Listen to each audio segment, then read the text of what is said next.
Today, we're going to paint this moody, minimalist landscape. So, gather your supplies and let's venture forth. The colors we'll be using today are Prussian Blue, Burnt Sienna Deep, and Perylene Maroon. As for the other supplies, you can find a full list in the description below. We'll begin by mixing the color for our sky. We'll do this by using the Prussian Blue and mixing in some of the Burnt Sienna Deep. The goal is to end up with a very moody kind of greenish blue, which we'll then add a touch of the Perylene Maroon to in order to neutralize the color just a bit. It's going to still look fairly saturated, but it's going to shift a bit as it dries into a more grayish blue. If you're looking for a more traditional sky color, very bright blue, you can just thin out the Prussian Blue on its own, and it'll work quite well. It ends up looking very similar to cerulean blue, which is the traditional color that we would use for bright blue skies in watercolor. With our color mixed, we will wet the paper down. Since we'll be starting with wet and wet, we want to saturate the paper with water, but we don't want to put so much water in there that it begins to pool on top of the paper. Next, we'll pick up the color that we mixed and begin to paint in the first layer of our sky. Obviously, what we're painting isn't necessarily realistic. What we're trying to do is create a fun and interesting shape that's going to guide the eye towards the subject of our painting, that being the tree we'll be painting in a bit. So the idea is to use this negative space to frame that tree and funnel the viewer towards looking at it. So you can view this tutorial as a bit of a compositional exercise as well. With this first layer, we want to keep it fairly loose and open. We're mostly just establishing the shape for now. We'll refine details and color saturation later on a bit more. Now we'll come in with a brush loaded with clean water. We'll use this to soften some edges and push some of the paint around a bit. This will help to start adding a bit of interesting texture to this negative area here. When I'm working wet and wet like this, it's a bit of a controlled chaos. I like to allow the paint and the water to do as much work as they can to create these interesting textures and shapes for me, basically allowing watercolor to do what watercolor does. Once we're satisfied with what we've done so far, we'll set it aside to dry, and we'll mix up some blue for our next layer. We want it to be similar to what we did before, but it doesn't have to be exactly the same. In fact, it might be a bit better if it's a little bit different, because that'll create a bit more interesting color play in the background.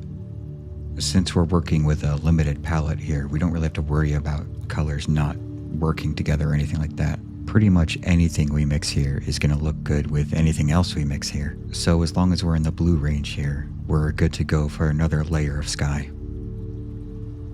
With that mixed and our piece dry, we can come back and re-wet the entire piece again in the same way we did originally.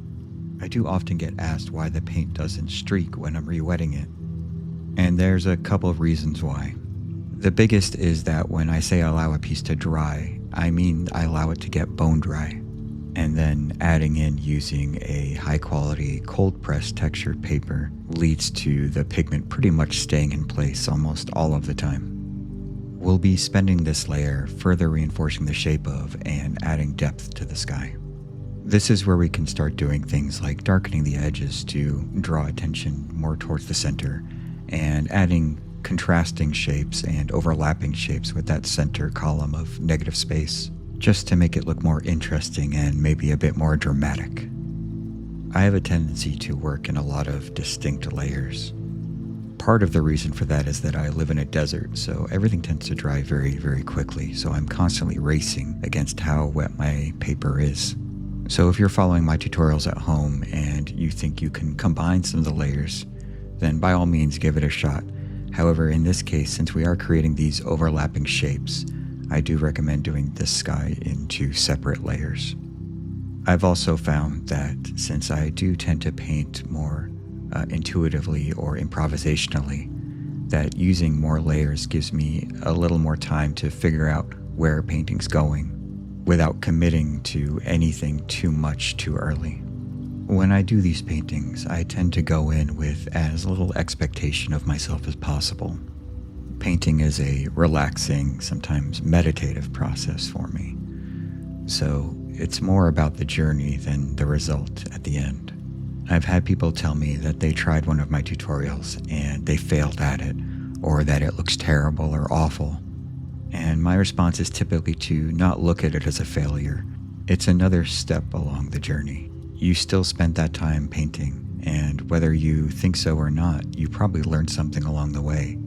I do understand not being happy with the end result, but really, just spending that time, just taking that time to slow down and try something new is a big accomplishment in itself. Basically, take victories where you can get them, and be kind to yourself and don't discourage yourself. And I say that as someone who almost gave up painting with watercolors after the first time I tried them. Anyway, I'll get off my soapbox now.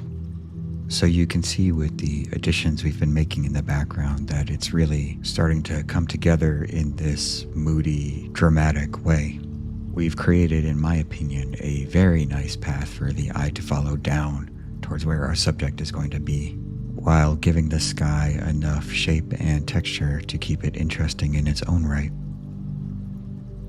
And once we're at a place where we're pleased with it, we'll set it aside to dry and mix the color for our next layer. Since we'll be working on the ground next, we're going to mix a green. And maybe you're thinking, how are we going to mix a green when we don't have a yellow on this palette? Well, Prussian Blue is a very warm blue, which means it trends a bit towards green anyway. And mixing that with our PR101 Earth Orange Red, the burnt Sienna Deep, gives us a very nice earthy forest green. If we were to mix in more of the burnt Sienna Deep, we would get a very nice deep brown color. And that's why I love this color combination for landscapes. It doesn't matter what ratio you mix them in, you always wind up with a really nice, moody landscape color. Now we'll once again re-wet the entire piece. You might ask why re-wet the entire thing instead of just the section we'll be working on. When working wet and wet, paint will spread until it has nowhere to go. Sometimes this is not very perceptible, but if you don't re-wet the entire piece, you're likely to have a hard edge where you didn't re-wet the paper. There are ways to avoid it, but I find the easiest solution is to just re-wet the entire piece. That way, all I'm worrying about is what I'm actually painting. Now we'll pick up the color that we mixed and start to paint in a valley for our tree to sit in. We want to create a bit of depth here, so we're going to start dark at the bottom here and then allow it to fade as we get towards the horizon. Not only does this create the illusion of depth and distance, but it also mirrors what we did with the sky and ends up creating a bit of symmetry there. Beyond just looking nice, this will also help to frame and draw focus to the subject of our painting when we get there. We'll be doing most of the work of laying in this landscape in this one layer, with a second layer to further detail it. One thing we want to break up a bit is the smooth gradient going from the foreground to the horizon. So we'll bring in a more concentrated area of our mix here to add some shapes that looks like they could be bushes or shrubbery or something like that. The paper's still wet enough that these are going to spread and dissipate a bit, but they'll still add enough texture to imply that something is there. Since our piece does have a strong central subject that we're going to be drawing most of our attention to, we want to be careful not to over-detail any other aspect of this piece. We're more interested in creating texture and implying things rather than outright detailing them. And in the spirit of that, we can start bringing in some of the burnt Sienna Deep on its own to help build that texture and add in a bit of color variation here. It's not going to be super noticeable, but it will add enough to keep the piece from looking flat. From here, for now, a lot of what we're doing is just further defining and refining this landscape part, adding variations of our color mix and blending it out a bit, and giving a nice, pleasing, textured look. We can also come in with a brush loaded with clean water. and dab that along the bottom of the page and push some of the other pigment around. Adding more water down here will allow the paint to move around a bit and maybe create some subtle blooms or backgrounds that can be pleasing and give a nice texture to this area.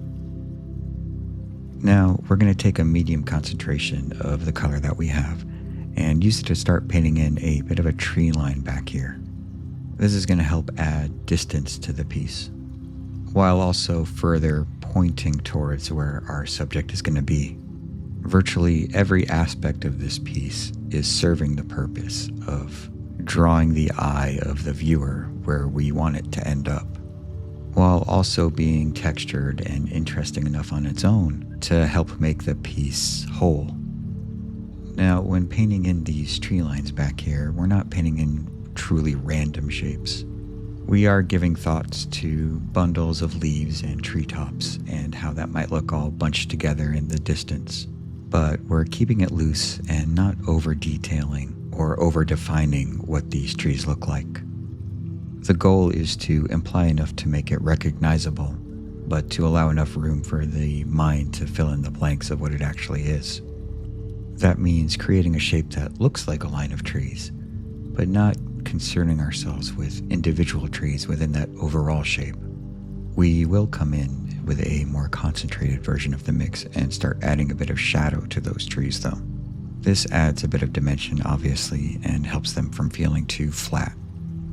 And when we're pleased with that, we'll set it aside to dry and come back once again to re-wet the entire piece. Our goal in this layer is to finalize this ground area. That's mostly going to involve just adding more color here and there, detailing and texturing. So we'll create a mix that's a bit loose and has a lot of variation in it, so we can kind of pull from all over the palette and have a lot of options of our initial color and color surrounding that, so we don't have to worry too much about mixing as we go. Since the area closest to us lightened up so much, we're going to take the darker, more concentrated part of our mix and darken this area down some more.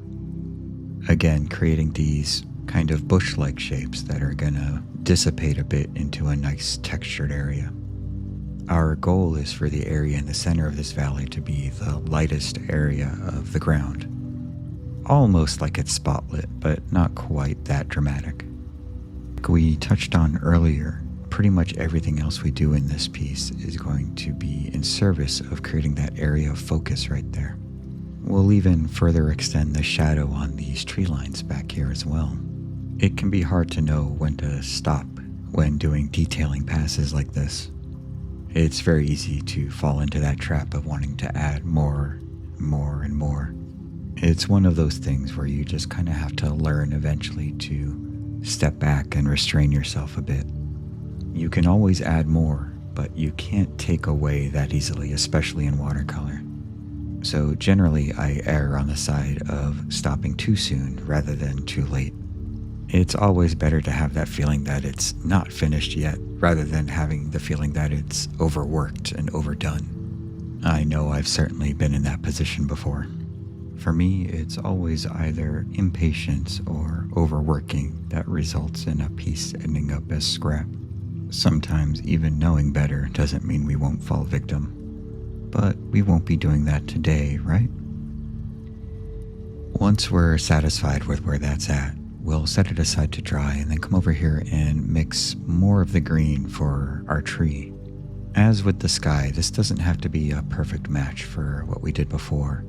As long as it ends up in that forest green range, we're going to be good to go. Now for one final time, we'll re-wet the entire piece. As we pick up our paint from the palette, we want our brush to be damp but not too wet. Keeping a high pigment to water ratio here is going to help the tree maintain its shape as we paint it and prevent it from spreading out too much.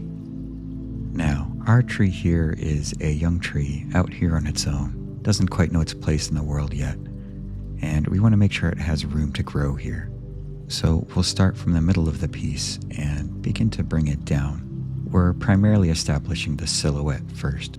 We'll come in and add shadows and texture in a bit, but for now, watercolor is going to do a lot of the work itself for us. I really love doing trees wet and wet.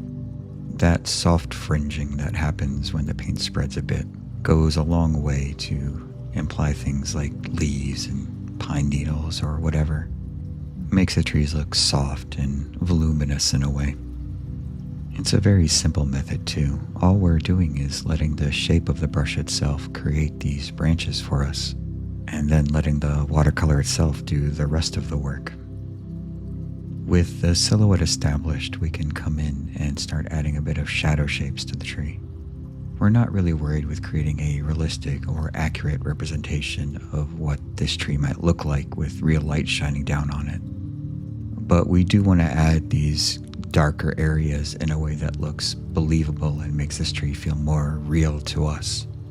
So we're mostly going to weight these shadow shapes towards the bottom of the tree, and we'll use a similar technique to what we used to create the silhouette, adding these branches using the shape of the brush. But we're going to do it in more of a way to add a 3D feeling to this tree.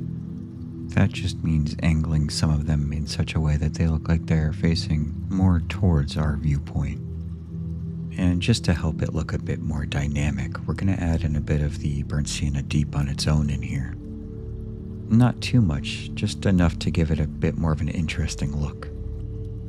As we add shadow up the tree, we're going to use a lighter version of our mix, since this area is less dense than the bottom of the tree.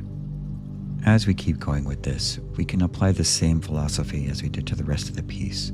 We don't want to over-detail or overwork this tree. Most people aren't going to be as close to this piece as we are as we paint it.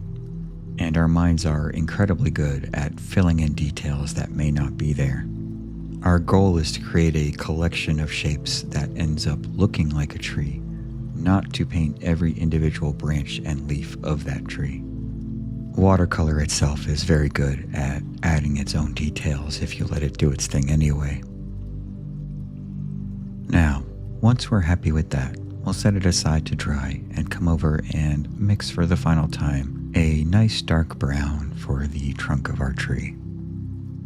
We'll do this mainly by mixing the Prussian Blue and burnt Sienna Deep, and then adding in the Perylene Maroon to darken it down.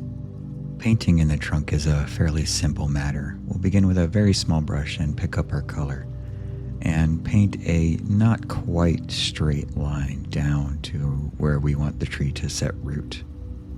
This first line is just about establishing the path and the height of the trunk. We will come back in a moment and thicken it up. We're not going to thicken it up too much because we do want to emphasize that this is a young tree and hasn't had the time to establish itself and grow strong yet. So we're mostly just going to give it that taper towards the bottom so that it's wider where it roots. And then we'll add a couple of tiny branches sprouting off the sides here, just to give it a little bit of extra character. Now we'll mix up a color for the shadow of our tree. We'll do this by adding a fair amount of Prussian Blue to the brown that we mixed earlier, until we get it back more towards a green again. And we'll keep tuning it with the burnt Sienna Deep until we get it to a point where it's almost a blackish green color.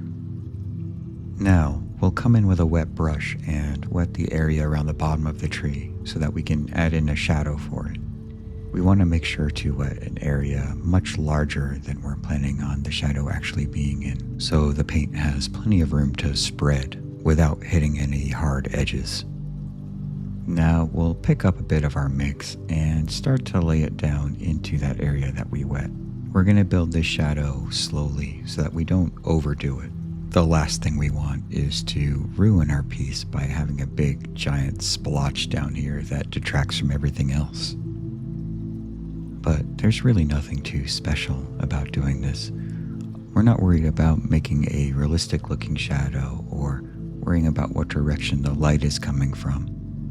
We're just creating a relatively simple shadow shape underneath the tree to help ground it and help it feel like a part of the scene here.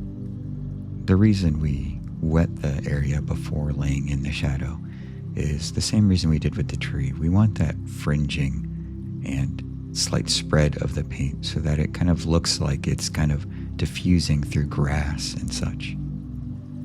And with that, we're done. All that's left is to peel back the tape and reveal the finished piece. I'd like to thank all of you for spending your time with me and being here with me as we painted this together. I hope you enjoyed the video and got something out of it. If you did, it would help me a lot if you could like and subscribe, and maybe share the video with someone else who you think might like it. If you'd like to support me more directly, you can go to my website and perhaps add a piece of my art to your collection. Or you can go to my Ko-fi link and support me there. Links to those and my other social media pages are in the description below. If you made it this far into the video, go ahead and drop a tree emoji in the comments below so I know who all the cool people are. Thank you all again for watching, and until next time, happy painting.